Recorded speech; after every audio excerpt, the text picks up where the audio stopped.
Welcome everyone to our LinkedIn Live. I'm Bruce Heckfeldt. I'm your moderator today. I'm going to introduce our topic. I'm going to introduce our guests, and then we're going to get going. So our topic today, our title is Leading with Legacy, Culture, Purpose, and Community. And we're going to talk about a bunch of things. I think in our prep calls around this, we identified a couple kind of interesting aspects that we've all kind of experienced and worked with clients around in terms of leadership, in terms of purpose and really kind of building community, but also really kind of the challenges of leadership. So we're going to kind of bounce around a couple different topics. Before we kind of get into our questions, want to introduce our guests. First up, I've got Amy Burks. She is the GPS brain founders call when they want to grow without the complexity. And she's uncovered hundreds of thousands of dollars in hidden revenue for small businesses. She's taken startups from 2 7 figures in less than a year. She's helped leaders in the Dallas Mavericks, Xerox, Wells Fargo, all level up their performance, their EQ and culture. She's also the author of The Hustle Free Business. She's been featured in Fast Company, NBC, US News, World Report. She now leads the Simple Growth Lab, which is a group for entrepreneurs ready to simplify revenue strategy and find more clients, hopefully with a little less effort, and find some quick wins with their peers to help get their business going and build community around that. So with all that, Amy, welcome to the program. Thank you, Bruce. You make me sound so awesome. You are awesome. That's why you're here. Next up, I've got Ilya Ngote. He is a visionary founder and CEO of The Best Notary, which is a nationwide document concierge. He's redefining how estate planning gets done. And since 2010, he has empowered attorneys to delegate the last mile of their practice, everything from client signings to deed recording, so they can scale beyond the office walls and serve more families with ease. With all that, Eli, welcome to the program. Thanks for having me, Bruce. Yeah, it's a pleasure. So to our audience, welcome everyone. A couple of notes. If you're watching this on LinkedIn and you have a question or comment, go ahead and throw it in the comments there. I'll watch that as we go. I'll try to weave those in as I see them. We're also streaming on YouTube. If you're on YouTube and you want to leave a question and comment, jump over to LinkedIn. I'm not going to watch the YouTube comments here. However, if you're watching the replays on any platform, go ahead and leave comments and questions on the replay. We'll watch those in the coming days and weeks and try to respond to people there. So even if we're watching the replay, go ahead and engage there and we'll cover that. So let's kick this off. I kind of want to start actually with something that came up in some of our prep calls, which is really kind of understanding, I think, one of the biggest challenges of leadership, which is fear. And I think it's kind of a double-edged sword. I think it's something we all as founders and leaders are going to constantly face. And it's something we need to, I think avoiding it is not necessarily a great strategy, but you need to have a relationship with it, which is going to be healthy or allow you to move forward. So I'd love to kind of figure out, or I'd love to hear from both of you, just kind of how you context this issue of fear inside leadership, and then we can kind of talk about some of our topics. Amy, why don't we start with you? Like, what does fear mean for you? How does it show up? How is it part of leadership for you? Oh, I love that you asked the question that way. And I love this topic. It's one of my favorite things to talk about, as we were talking about before. So I'm a study of humanity and really interested in what motivates us to take action or not, to perform in the ways that we do or not, to show up as our authentic selves or not. And my experience with this study in humanity is that we're either motivated by fear or by power. Mm-hmm. And power I define in probably a different way than most do, but as like the opposite of fear. And really power probably more love than as like the opposite of fear. And so I think that it's such an interesting thing because especially for leaders, it feels really edgy and tricky to, I think, even admit that we're afraid. Yeah. And so whether we consciously are aware of it or not, there's also that, like, are we even aware that we're operating from a place of fear? The way that we make decisions, the way that we move through the world, whether we're reactive versus responsive to things that are happening around us in our businesses, with our teams, with our clients, in the world, with our families. So I find it such a fascinating thing to like watch how things unfold and to look at businesses and how they're operating, large and small, how the government moves, how we Mm. make decisions as a collective, and so much of the way that we move through the world as humans is because of fear. Yeah. We decide to invest in AI because we're afraid of falling behind, and then we fire our whole staff because we're afraid not having the money to cover all Yeah. the things and like whatever. And so anyways, it's a fascinating topic to me, and I see it play out in so many different ways, and I'm constantly looking at it through the lens of myself, just my own self-awareness, and watching it. I watch it especially with my kid and my interactions with her, because I think that is like the most wonderful petri dish and ecosystem to see Yeah. how it might play out elsewhere. Anyway, I could talk about this forever, so I'll let you pass it over to Eli. 'Cause Yeah. I Eli, can just keep going. as an entrepreneur, like I'm just kind of curious, how do you think about it? How's it come up for you? Right. Like I'm assuming, I guess at some level, like the building the business, growing the business hasn't necessarily been a cakewalk, right? I mean, there's challenges there. How has this manifested, and how have you dealt with it?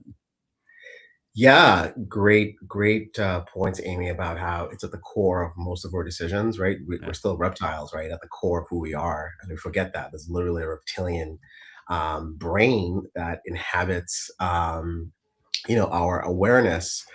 And for me, it's been going into the fear that has been actually the most helpful tactic, is to basically take the thing that I'm resisting the most and dive right into it. Goes back for me to my first gig doing outside sales for Comcast. This is Hmm. before I launched my company and went solo. So I think a lot of people fear sales because, right, there's this um, perspective that salespeople are doing, they're trying to extract or get one over other Yeah. people, which is why, it's hard to, especially me going door to door, knocking on strangers' doors and hearing no after literally some people were yelling at me to get out of their driveways. But I think, doing this continuous work of putting myself in the path of danger being rejection, I think in some ways really numbed my relationship to fear. Hmm. And I realized that it's a numbers game. The more doors I hit, Yeah. the closer I got to somebody welcoming me into their home, pouring me a beverage, and telling me their life story, which led to business. It led to sometimes, really deep life insights. One gentleman gave me a Tom Robbins book, which opened up an entire path of me learning Oh, about interesting. humanity, right? Yeah. And also handed me a book about geology. And that was an interesting sort of like, once again, opened up some layers in my life. So for me, entrepreneurs, I think the fear is not knowing when you're going to get to where you're trying to go. Yeah. A lot of uncertainty. And I talk to lawyers for a living. I help Yeah. lawyers get over their fear of delegation. That's our business. One lawyer came to us and said, "Hey, my kid's doing my binders. He's 30 behind. Can you help me with this thing?" And we didn't know what to expect, or that was going to become right now a significant part of our business, which allowed us to go beyond this one dimensional product, right, notarization, into a Uh-huh. fully managed back office. So, this habit that I have of jumping in first and figuring things out afterwards, I think is what has helped us add on all these different products. And right now we're spinning out literally like 3 SaaS products Hmm. because we built them for ourselves. And then of course the AI hype, to your point, Amy, right? AI is all the rage. So we found a way to use it to augment what amazing humans are doing. Not because we want to replace the Yeah. amazing humans that we have, but because we want to use this tool to help them do better work and have less errors. So fear again is about the fear of making mistakes. A lot of my lawyers literally they spend their whole lives as what they call true solos. True solos have literally zero support from anyone in any way, shape, at all. They're doing Yeah. all of their lawyering, all of their admin, all of their practice management, all on their own. It's a one-person restaurant. So I talk to some of these folks and I help them realize that, this is one of the biggest obstacles right? To you doing what you set out to do, which is to serve people, to guide them and advise them through some of like life's most difficult fears, the fear of Hmm. what happens when I die, what's going to happen to all Yeah. my stuff. Are my family members going to be, fighting and in conflict? Is there going to be litigation because my instructions weren't clear on what to do with all the things that I've left behind?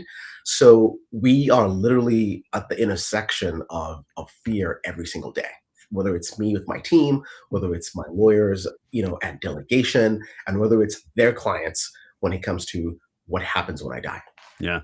Yeah. That's why I think this is an interesting kind of starting point is I find that sort of the counterbalance to this or what allows us to work through the fear or to find, ways of kind of managing the fear or leveraging the fear is around this idea of purpose and this idea of vision. Like where are we going? And I, I find that companies that have a really well-defined, meaningful purpose actually in that there is fear, right? In that is this element of, oh my God, are we really going to do this? Or at least, I mean, like this is not going to be easy, and we're going to have to challenge ourselves, and we're probably going to have to, at a minimum, really change the way we're doing things if we're going to achieve this. Like having this kind of bigger picture, and I find one of the reasons that good kind of successful companies have articulated this is to help them overcome this, or at least balance fear or give them a tool to kind of overcome that fear.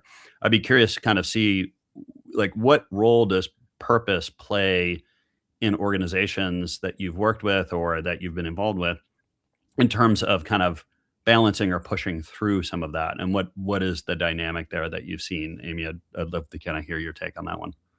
Yeah, I love that that connection because I think so much of what helps us move in life is having something bigger than ourselves. I'm Hmm. going in a little while to facilitate a workshop about networking authentically, Hmm. which seems like an oxymoron. Like, how do you even do that, right?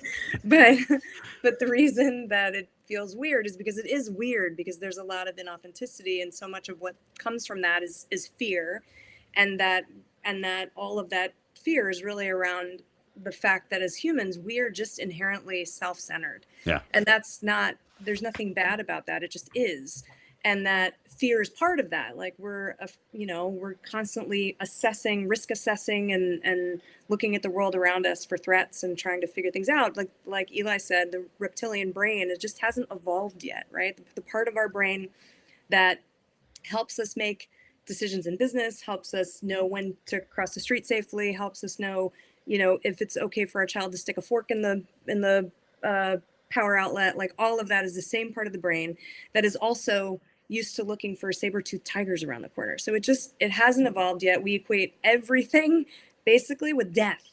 Yeah. And that is the ultimate unknown. And so when we've got other things that we can focus on that take us out of ourselves, so not so much focused on, I'm afraid I'm going to walk into that room and I'm going to feel weird and nobody's going to want to talk to me and I don't know what my elevator pitch is and I don't know what to say, and if I make this decision, my entire staff, everybody's counting on me to do this right. Like all of that can, like, we can lift ourselves out of that and Uh-huh. into a place of service, which is the ultimate hack, because when we show up in service, then we're not focused on this and like all Yeah. the Yeah. nonsense.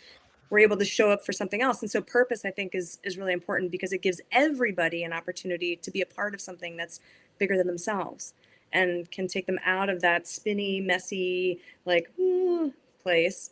Even if it's just a little spinny, right? Like it's like normal. But if we can show up with a knowing every day that we've got something that we're all focused on, we're moving in that direction together, then, we get to activate that other part of us that really is also very tribal, which is we move together in community, Yeah. and that is the most powerful way that we as a as a humanity, I think, can be successful. Yeah. And we forget because we're all individually in these meat suits here walking around thinking that we're like all alone in this, and the reality is that we're not, but we forget.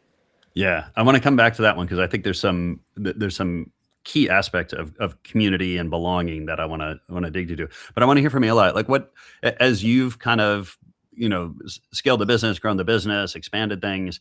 Like, how have you kind of used purpose and vision, like this idea of something bigger, to move through maybe, some of the anxieties or fears or kind of resistance that you felt in terms of executing? Yeah, thanks, Bruce. I, in some ways, honestly, sometimes pinch myself to confirm, right, that I'm actually here, right, in Silicon Valley, building, a startup, which in some ways, right, we're both an established company. I hired my first employee in 2010. And that company is still going, right? 16 years in Yeah. 2026, which is, I think, something that is not common, right? To be able to someone called me one time. They said, Eli, you're a cockroach kind of entrepreneur because nothing seems to get. How many I was companies in Silicon just trying to Valley, figure how that was going to be a compliment there, but yeah, I get right? where it went. I'll never forget, right? Michael de la Maza, right? He's this kind of super duper serial entrepreneur, right? And he's like, wow, like your company's not a good fit for me to invest in, but right, you got a very special quality, which is like being able to endure.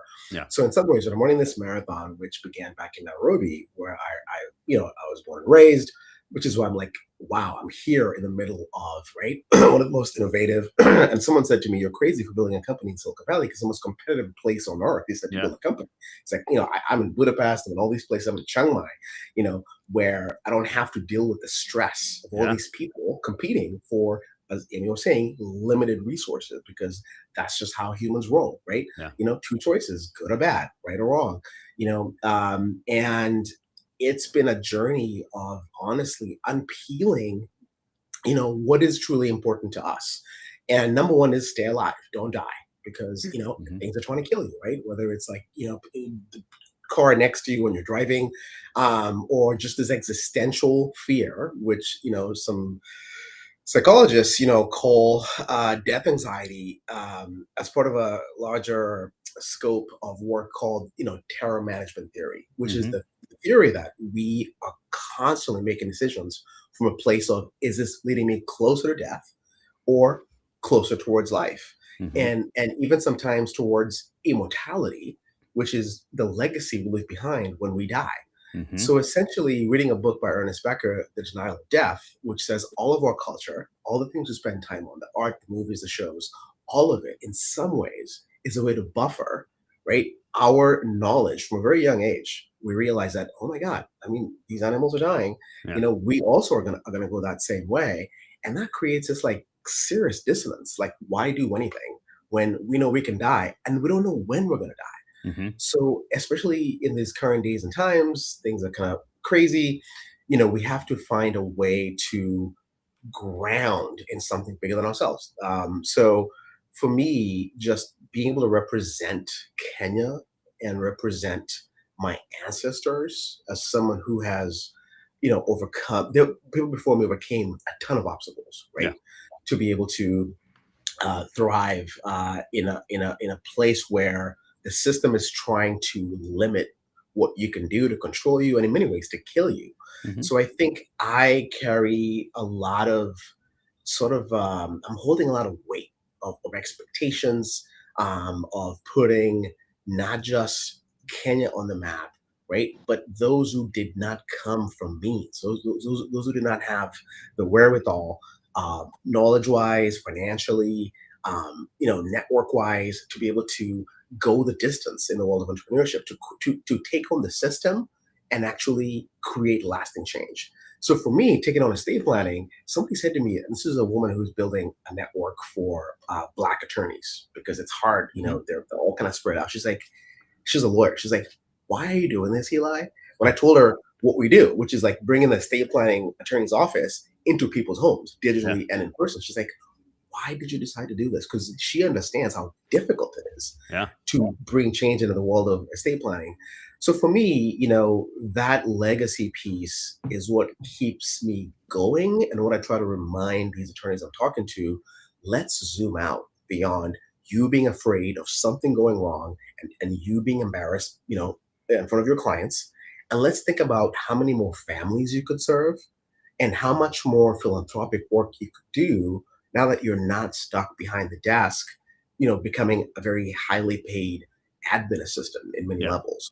So essentially, yeah, let's, it's zooming out and realizing that, right, we don't know when we're not going to be here. So let's build those systems. That's what I sell this to my team. We're doing the documentation. It's really hard work, right, to document our process. Amy and I met at a time when I was like one of the biggest crises in our company. It's like we cannot, do things ad hoc. We have to build systems. So I tell my team, this is, essentially just like an estate plan, the way people spend all that money and that time to create these documents that allow them to pass their wealth, their capital, their knowledge to the next generation. This is what we're doing for our company. We're making sure Yeah. that we have all the knowledge nicely buttoned up so we can then pass this to the next generation of team members who will come and help us really iterate on this vision of helping more families secure their wealth, assets, and have peace of mind. Yeah. Amy, I'd love to kind of go back or connect us a little bit to something you said earlier. And maybe we've got two threads here. One is sort of the idea of seeing yourself as part of a larger continuum, right? Like you are the there's people before you, there's legacy before you, there's legacy after you, and how do you both leverage and honor what happened before, but also how do you kind of drive, shape, hand over kind of this legacy going forward, right? Like how do you become a steward of the process? The other one is kind of the connection that you have with other people as part of this. Um, how, I guess, where do you see the kind of benefits or the opportunities as a leader to kind of connect with both of those in terms of strengthening your position, giving you motivation, kind of this higher sense, that may help you move through some of the kind of more immediate challenges or kind of the personal kind of fear-based uncertainty and challenges that you face as leaders? Yeah, such a great question. And I just want to also add that Eli, by the way, happens to be an amazing leader of teams and also doing what we're talking about like bringing a team together around a collective mission. So I just want to, you didn't mention that, Eli, and I just wanted to make sure to call that out because you're so good at that. His team is they're so bought in.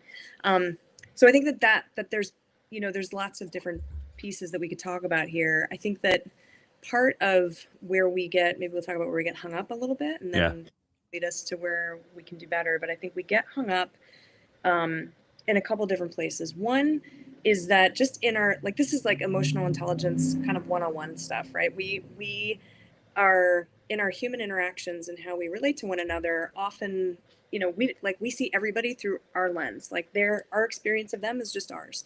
And so anytime we're in resistance or like wishing somebody was different or, even whether it's our kids, our partner, our team members, our, whatever, the person at the grocery store, the jerk that just cut you off in traffic, Mhm. whatever.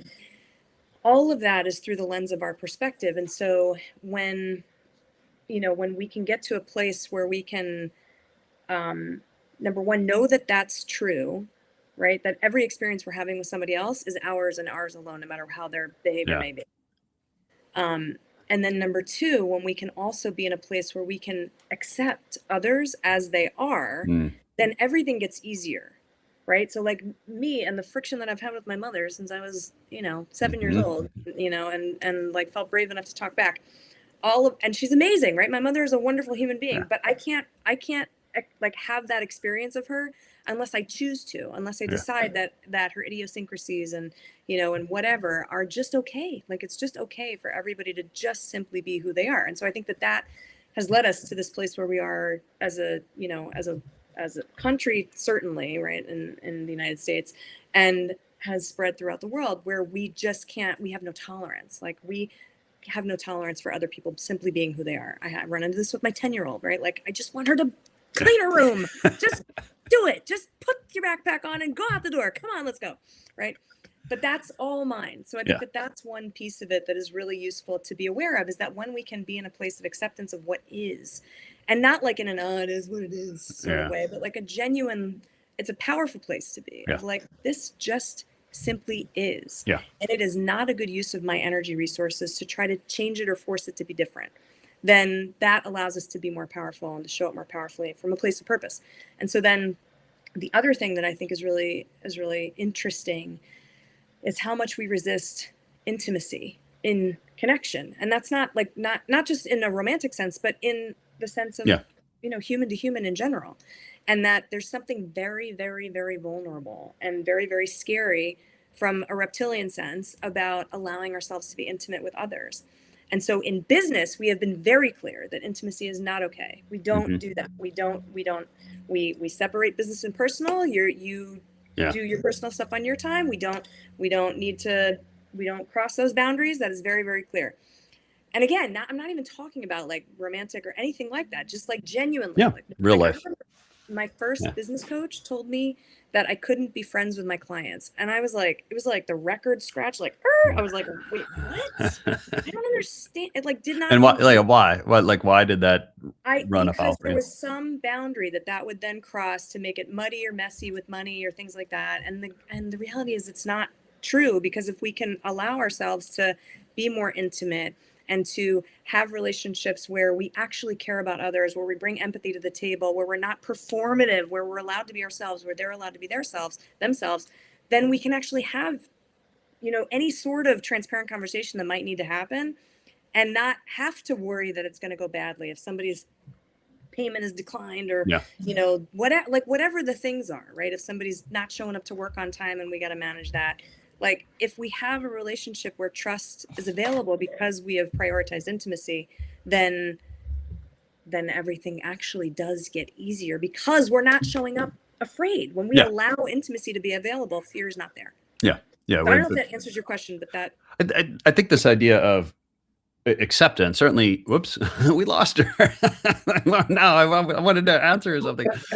Actually, let me come back to you, Eli, because I think Yeah. one of the things I wanted to kind of see how you've dealt with, like, so when Amy was talking about the need to kind of accept people for who they are and where they are and not trying to change them, like, I get that, but I also find that leadership has this element of, hold on, we're gonna get her back in.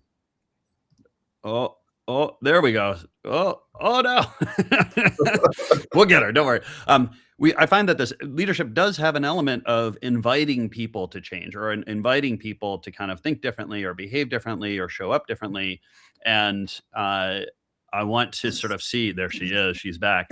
I've got a question to Eli.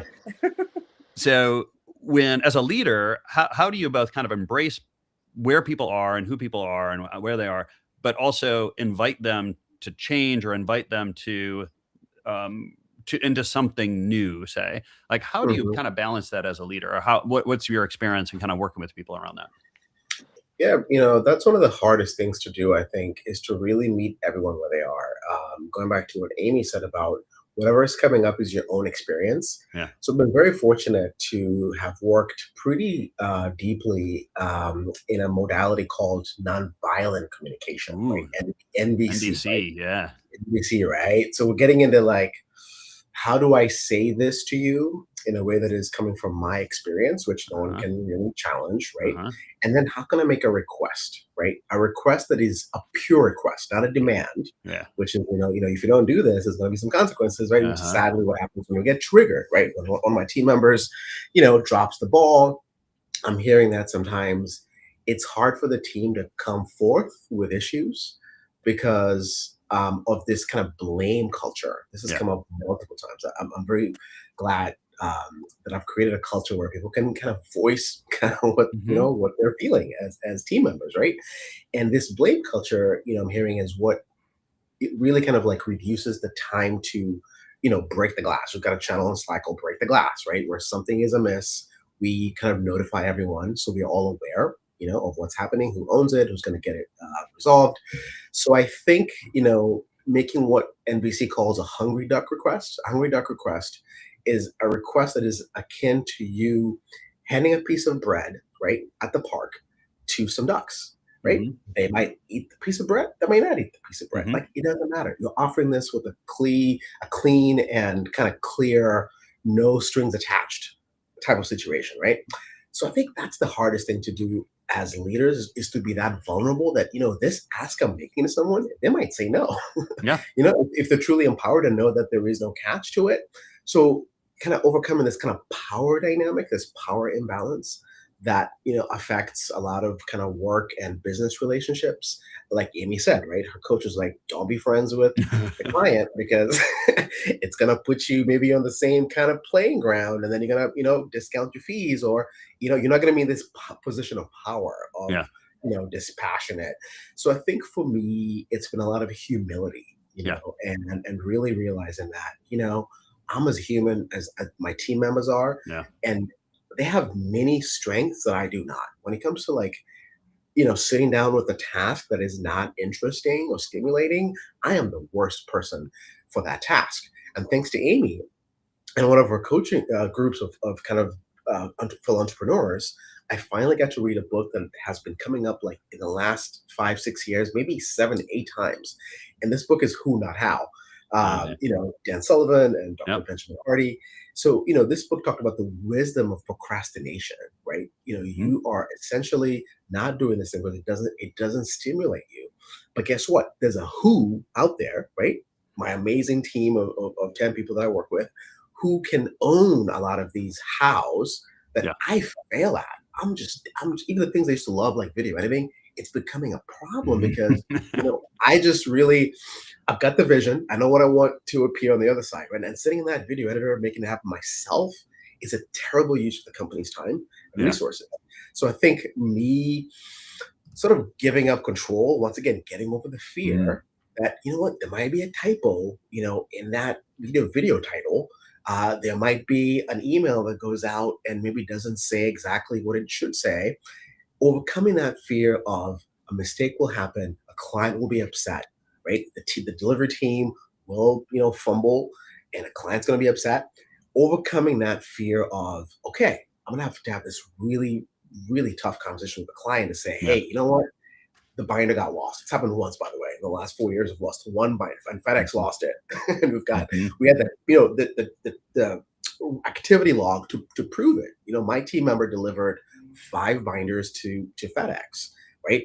And there was a receipt for that, but then one never got to the destination. Yeah. So the worst things will happen. By the way, FedEx, I feel like they had like 200 trucks go up in flames. So we think that we're having a bad day. I Yeah, mean, right? exactly. Imagine when you scale this, they literally But those stuff empathy. come up. Yeah. Entire FedEx truck. It's So it's life. Yeah.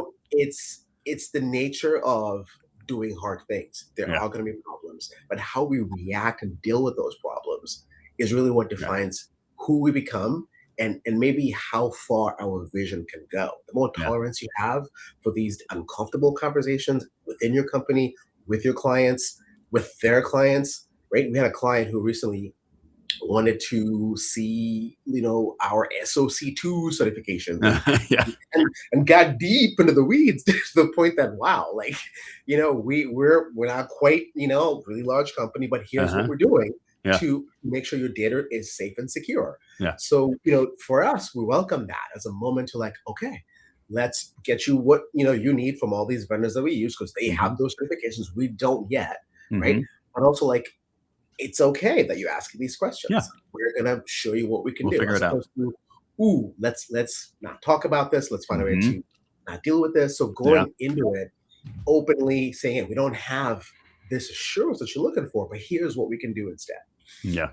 Yeah. And we're gonna hit time here. We could go on probably for another couple hours on many of these topics. So, but I want to make sure people have contact information. Eli, if people want to get a hold of you, learn more about what you're doing, what's the best way to get that?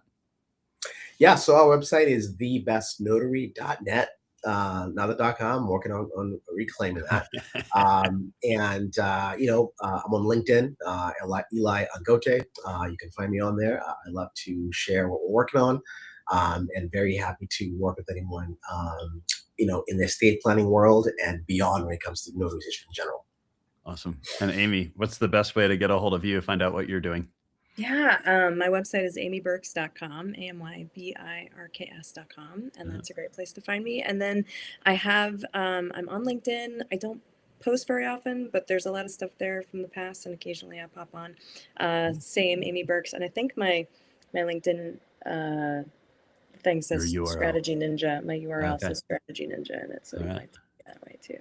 Bruce, thank you so much for inviting this conversation. I really Yeah. love again, talking about all this stuff. No, thank you for sharing. And thank you to all of our audience who joined us here today. Again, if you're on the replay, go ahead and leave comments and questions. We'll watch that. If anyone wants to get a hold of me, just bruce@eckfeldt.com is my email, eckfeldt.com URL, and obviously on LinkedIn. We're all there, pretty active, so feel free to message.